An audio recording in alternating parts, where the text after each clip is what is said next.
నమస్తే, welcome to Suman TV. రేపు 29వ తారీఖున ఏపీ ఉప ముఖ్యమంత్రి పవన్ కళ్యాణ్ గారు కొండగట్టు యాత్ర చేపట్టబోతున్నారు. అక్కడ ప్రత్యేకమైనటువంటి పూజలు కూడా చేపట్టబోతున్నారు.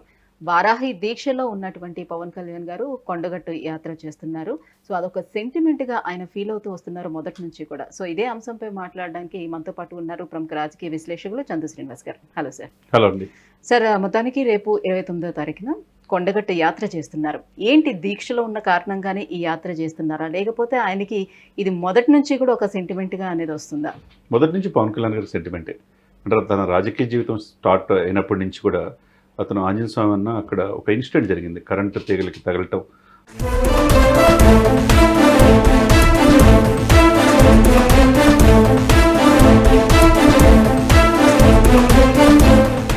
ప్రాణాపాయ నుంచి తొడులు తప్పించుకోవటం, ఆ తర్వాత ఆ సెంటిమెంట్ అనేది ఎప్పటికీ గుర్తుండిపోయింది. అందుకనే ఆంధ్రప్రదేశ్ రాజకీయాల్లో అడుగుపెట్టే ముందు కూడా తెలంగాణలోని కొండగట్టు దగ్గరికి వెళ్ళి వారాహి యాత్రని, వారాహి రథాన్ని కూడా పూజ చేపించాడు అక్కడ వేద పండితుల ద్వారా. చాలామంది ఆంధ్రప్రదేశ్లో మీకు తెలిసిన అంశమే విమర్శిస్తారు, వారాహి అనేది చాలా తక్కువగా చేసి మాట్లాడారు. ఎందుకంటే దైవబలం ఉంది. దైవబలంతో వారాహి విశిష్టత తెలియని వాళ్ళు అనేక మంది మంత్రులుగా పనిచేస్తున్నారు గత ప్రభుత్వంలో. అనేక రకాలుగా విమర్శించారు. అందులో అంబటి రాంబాబు గారు వారాహి కాదు అది రకరకాలుగా విమర్శించిన వాళ్ళంతా ఇప్పుడు ఎక్కడున్నారో అమ్మవారే చూపించింది వాళ్ళకి. వాళ్ళ అసెంబ్లీ గేట్ కాదు కదా, ఇంటికి కూడా ఇంటి నుంచి బయటికి రాని పరిస్థితి. ఎప్పుడు కూడా దేవుడితో పెట్టుకోకూడదు, కలియుగ దైవం వెంకటేశ్వర స్వామితో ఎట్లా పెట్టుకోకూడదు అంటారో అమ్మవారిని అసలు చాలా నిష్ఠతో నియమ నిబంధనతో చేయాలి. వీళ్ళేంటంటే నోటికి వచ్చినట్టు మాట్లాడటం, తక్కువ చేసినట్టు మాట్లాడటం, కించపరిచినట్టు మాట్లాడటం. నువ్వు అసలు ఆలివ్ గ్రీను, మిలిటరీ గ్రీన్ మీకు అసలు పర్మిషన్స్ ఇయ్యరు. అప్పటికే పర్మిషన్స్ వచ్చినాయి. చాలా సిస్టమేటిక్గా ఆయన దేశ సరిహద్దులు చేసిన వాళ్ళు, రిటైర్మెంట్ అయిన వాళ్ళని, సిక్కుల్ని అందరినీ కూడా సెక్యూరిటీగా పెట్టుకొని అమ్మవారిని పూజలు నియమనిష్టలతో చేసి 11 రోజులు ఉపవాసాలు చేసి ఓన్లీ లిక్విడ్సే తీసుకొని కింద పడుకొని నిష్ఠతో బయలుదేరాడు. ఆంధ్రప్రదేశ్లో అడుగు పెట్టనివన్నారు కదా చాలామంది మంత్రులు. ఏమైపోయింది? ఆంధ్రప్రదేశ్లో అదే రథం మీద అడుగు పెట్టాడు. వారాహయాత్ర ద్వారా జగన్ నేను గద్దె దించకపోతే చూడన్నాడు, చేసి చూపించాడు. అమ్మవారిని అంటే ఎప్పుడైనా ఒకటండి, హిందూ సనాతన సంప్రదాయాన్ని గౌరవించాలి. మన అమ్మవారిని నవరాత్రులు ఎందుకు చేసుకుంటారు, దసరా ఉత్సవాలు కూడా. ఆయన అంత నియమ నిబంధనతో చేసుకుని ఒక పేరు పెట్టి ఆ రథానికి అడుగు పెడితే దాన్ని ఎంత విమర్శించారు మేడం. ఒకవైపు చంద్రబాబు నాయుడు గారు, పవన్ కళ్యాణ్ అదే రథం మీద ప్రచారం చేశారు అన్ని ప్రాంతాల్లో, ఉభయ గోదావరి జిల్లాలతో పాటు. వారాహి అమ్మవారి సెంటిమెంటా లేకపోతే ఆంజనేయ స్వామి సెంటిమెంట్? డెఫినెట్గా వారాహి అమ్మవారిని ఆయన 11 రోజులు నియమ నిబంధనలతో చేయటంతో పాటుగా అక్కడ ఆంజనేయ స్వామిని పూజ చేసుకోవటం, అక్కడ దాంట్లో వేద పండితుల ఆశీర్వాదం రేపు తీసుకోవడానికి వస్తున్నాడు. ఇదే 1 ఇయర్ క్రితం పూజలు చేసుకుని ఆంధ్రప్రదేశ్లో ఎలక్షన్ కోసం ప్రిపేర్ చేసిన ఆ రథాన్ని ఆంధ్రప్రదేశ్ రోడ్ల మీదకి తిరిగింది. ఆ రోడ్ల మీద తిరగనివన్నారు కదా, సరే తిరిగింది. విజయోత్సవాల్లో నాంది పలికింది. 164 సీట్లతో ఈరోజు ప్రభుత్వం ఏర్పడింది. అదే రథం కదా. అదే పూజ కూడా ఎక్కడ జరిగింది? కొండగట్టు ఆంజనేయ స్వామి. ఆ సెంటిమెంట్ కూడా ఉంది. కాబట్టి ఆయన వారాహి అమ్మవారి దీక్షలో ఉన్న ఇక్కడికి వచ్చి కొండగట్టులో ఫస్ట్ టైం తెలంగాణ రాష్ట్రానికి, ఎందుకంటే రాష్ట్రం విడిపోయింది కాబట్టి తెలంగాణ రాష్ట్రం అది ఆంధ్ర అయిపోయింది.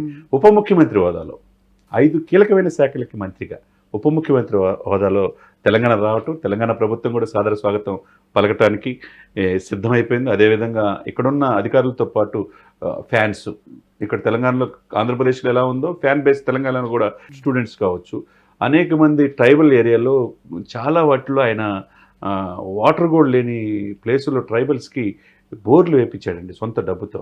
కొంతమంది అనాథ శరణాలకి కొన్ని లక్షల రూపాయలు వెచ్చించి అనాథ పిల్లలు చదివిస్తున్నాడు. యూనివర్సిటీ స్టూడెంట్స్ కూడా వాళ్ళకి అవేర్నెస్ కలిగిస్తున్నాడు.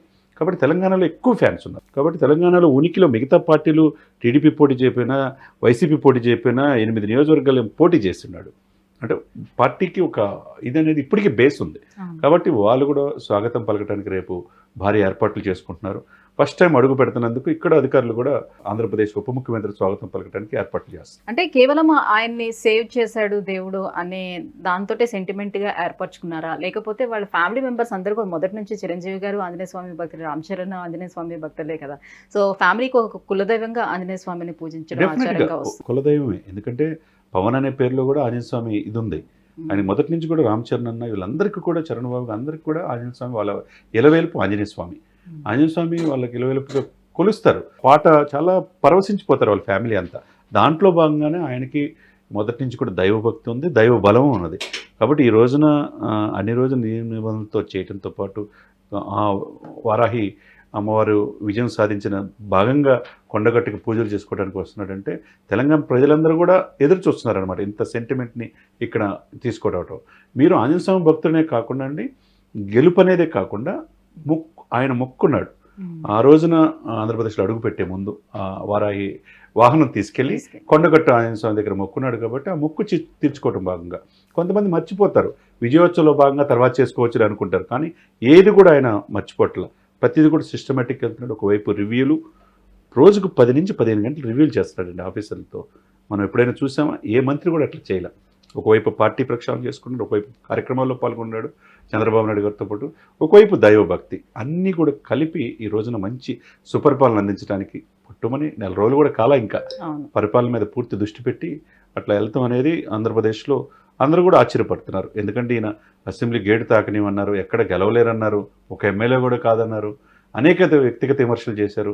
ఎన్ని చేసినా ఈరోజు మొక్కవని ధైర్యంతో నాకు నేనే పోటీ, నాకు నేనే సాటి అన్నట్టుగా ఆయన వ్యవహరిస్తున్న తీరు ఆంధ్రప్రదేశ్ ప్రజలు కాకుండా దేశవ్యాప్తంగా ఉన్న తెలుగు వాళ్ళు చాలా హ్యాపీగా ఫీల్ అవుతుంది. ఏదేమైనా ఆ ఆంజనేయ స్వామి అనుగ్రహం అలాగే వారాహి అమ్మవారి అనుగ్రహం పవన్ కళ్యాణ్ గారికి మనస్ఫూర్తిగా ఉండాలని కోరుకుందాం. థ్యాంక్ యూ అండి.